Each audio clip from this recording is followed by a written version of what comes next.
안녕하세요. 오늘은 1학년 사회 9단원 정치생활과 민주주의 부분을 총 정리해 보도록 하겠습니다. 네, 먼저 스스로 확인하기 한번 해볼게요. 네. 일상생활에서 발생하는 구성원의 대립과 갈등을 조정하여 해결하는 과정을 우리가 정치라고 하죠. 네, 정치는 넓은 의미와 좁은 의미가 있었는데 일상생활에서 하는 모든 것이 정치다라고 본다면 넓은 의미의 정치고 좁은 의미는 정치 권력을 획득 유지하거나 정책을 결정하는 것만 정치라고 보는 것이죠. 네, 두 번째 민주주의 발전을 보면은 민주정치는 고대, 근대, 현대 이렇게 세 개의 시기에 발전하게 되는데 고대 아테네에서 민주주의가 탄생하게 됩니다. 이때 민주주의는 직접 민주주의였죠. 네, 모든 시민들이 민회에 모여서 직접 정책 결정을 했고요. 또 성인 남성만 참여할 수 있었어요. 네, 제한된 형태였는데 여자, 노예, 외국인은 정치에 참여할 수 없었습니다. 근대 민주정치는 영국의 명예혁명, 미국 독립혁명, 프랑스 혁명과 같이 시민혁명이 일어났죠. 이 시민혁명의 영향으로 민주주의 이념이 확립이 되고요. 하지만 한계점은 당시에는 부르주아, 돈이 많은 성인 남성만 시민이었어요. 시민은 그래서 이때도 제한된 형태의 민주정치였고 여전히 여성, 노동자, 농민은 제한됐습니다.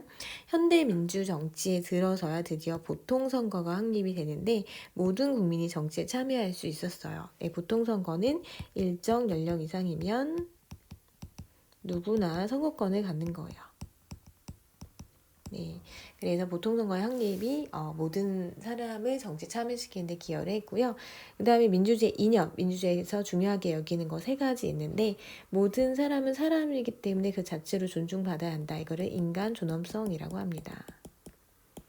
네, 같은 말로 인권이라고도 하고요. 네, 그리고 자유, 외부의 간섭을 받지 않는데 이때 외부는 국가죠. 네, 국가의 간섭을 받지 않을 권리가 자유. 네, 평등은 기회의 균등, 이거를 형식적 평등이라고 했고 네, 그리고 실질적 평등, 실질적 평등은 다른 것을 다르게 대우하는 것, 즉 사회적 약자를 배려해 주는 거라고 했죠. 사회적 약자를 배려하는 거. 예를 들어서 뭐 장애인 전용 주차장이라든지 버스나 지하철의 노약자석 같은 것이 실질적 평등의 사례로 볼 수 있습니다. 민주정치를 이루는 기본 원리 네 가지 있는데요. 국민주권, 국가의사를 결정하는 최고의 권력은 국민한테 있다는 거고요. 국민자치, 국민이 스스로 국가를 다스리는데 직접 할 수도 있지만 현대사회는 간접민주주의 방식을 채택하고 있습니다. 간접민주주의는 국민이 누굴 뽑죠? 대표를 선출해서 대표에게 대신 정치를 맡기는 형태로 대표한테 의사결정을 맡긴다라고 해서 대의제라고도 합니다. 그리고 헌법을 만들고 최고법인 헌법을 만들고 그것에 따라서 국가 권력을 행사한다. 5번이 입헌주의예요. 얘를 권력 분립의 원리는 권력을 나눠야 된다는 거죠. 국가기관과 권력을 나눠야 한다. 그래서 이런 민주주의는 이런 이념과 기본 원리를 실현하기 위해 이런 장치들이 있고요. 그리고 민주정치의 정부 형태를 보면은 두 가지 있죠. 의원 내각제.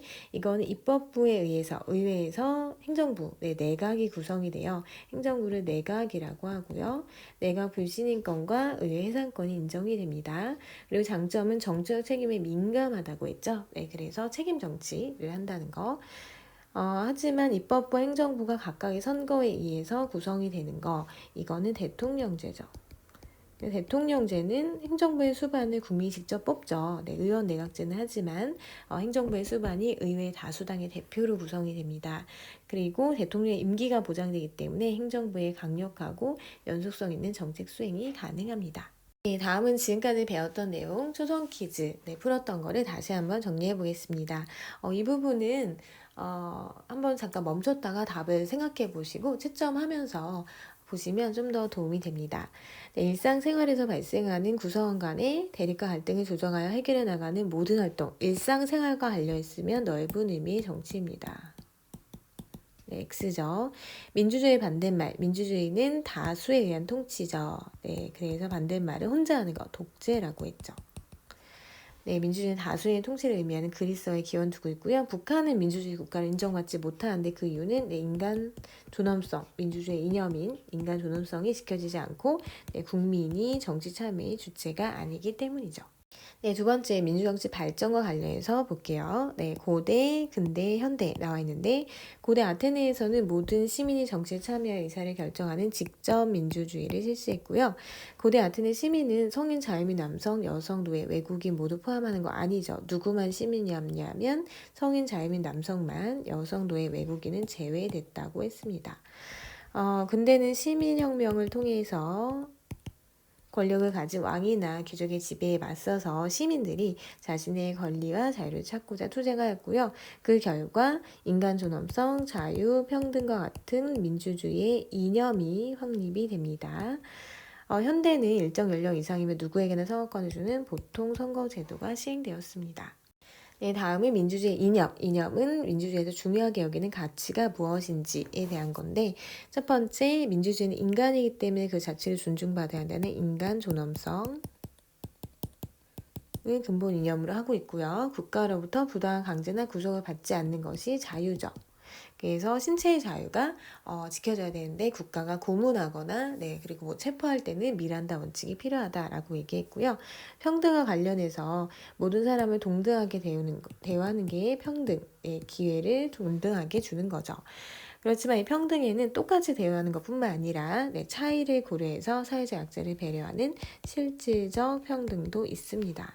네, 다음은 민주주의 원리. 국가의 의사를 결정하는 최고의 권력인 주권이 국민에게 있다. 이게 국민 주권이죠. 국민 스스로 나라를 다스려야 된다. 국민 자치입니다. 민주정치는 직접 민주정치와 대표자를 뽑아서 하는 간접 민주정치가 있고요. 국가의 최고법인 헌법에 따라 나라를 다스려야 한다라는 것이 입헌주의죠.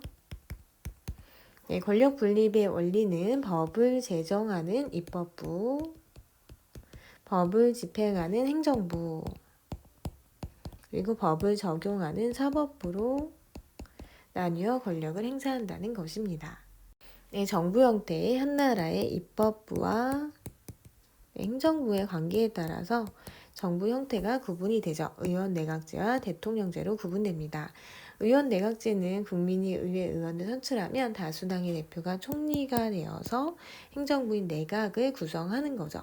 그래서 의회에서 내각이 구성이 되고 선거는 한 번만 하면 됩니다. 의원 내각제에서 의회는 내각이 정치를 잘못하면 내각의 책임을 물을 수 있는 내각 불신임권을 갖죠. 그리고 반대로 그 의회, 내각은 의회에 대해서 의회 해산권을 갖기도 합니다. 대통령제에서 대통령은 의회에서 의결한 법률안에 대해서 거부권을 행사할 수 있죠. 이거는 의회를 견제하는 수단이고 다수당의 횡포를 막을 수 있다고 했죠. 우리나라의 정부 형태는 기본적으로 대통령제이지만 일부 의원 내각제 요소를 추가해서 운영을 하고 있습니다. 뭐 국무총리 제도라든지 행정부의 법률안 제출권, 그리고 장관과 의원의 겸직권, 이런 거는 의원 내각제 요소를 볼 수 있죠. 교과서 문제 한번 풀어볼게요. 좁은 의미의 정치에 해당되는 것, 정부와 국회의원들이 하는 기역과 니은이 되겠네요. 아테네 민주정치의 특징으로 옳지 않은 것은 3번입니다. 모든 사람이 아니죠. 오직 자유민인 성인 남성만 정치에 참여할 수 있었죠. 그리고 직접 민주주의 했다는 거. 근대에서는 재산이 많고 교육 수준이 높은 남성, 이 사람들을 부르주아라고 하는데 이 사람만 정치에 참여할 수 있었고 여전히 여성 제외됐고요. 그리고 가난한 노동자나 농민은 제외됐다는 한계점이 있습니다. 민주주의 기본 이념 3가지예요. 첫 번째 인간 존엄성, 두 번째는 자유, 세 번째는 평등입니다. 국가 권력을 나누어 맞도록 해서 견제와 균형을 이루도록 하는 것, 이거를 권력 분립이라고 하죠. 이런 권력 분립은 각 기관이 어떤 거 하는지로 알아야 되는데요. 입법부는 법을 제정한다. 법을 만드는 거죠. 이거는 국회가 담당을 하고 있고요. 그 다음에 행정부는 국회에서 만들어진 법을 집행하는 거예요. 네, 이거는 정부가 담당하고 있습니다. 그리고 마지막 사법부는 법을 적용해서 재판하는 거죠. 네, 법원이 담당을 하고 있습니다. 네, 틀린 부분 고쳐 쓰는 건데요. 의원 내각제 국가에서는 국가 원수가 행정부 수반을 겸한다.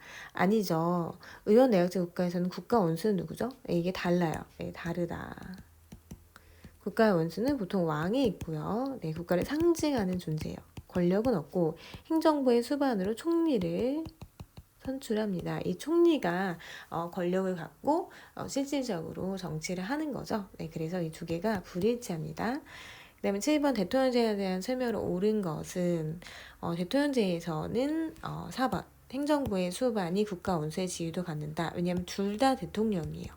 수반도 대통령이고 국가 원수도 대통령입니다. 정치적 책임에 민감한 거 의원 내각제죠. 네, 그리고 의회는 행정부는 의회를 해산할 수 있다. 불신임할 수 있다. 이런 거는 다 의원 내각제의 특징입니다. 네, 다수당에서 행정부 수반을 선출한다. 이것도 의원 내각제죠.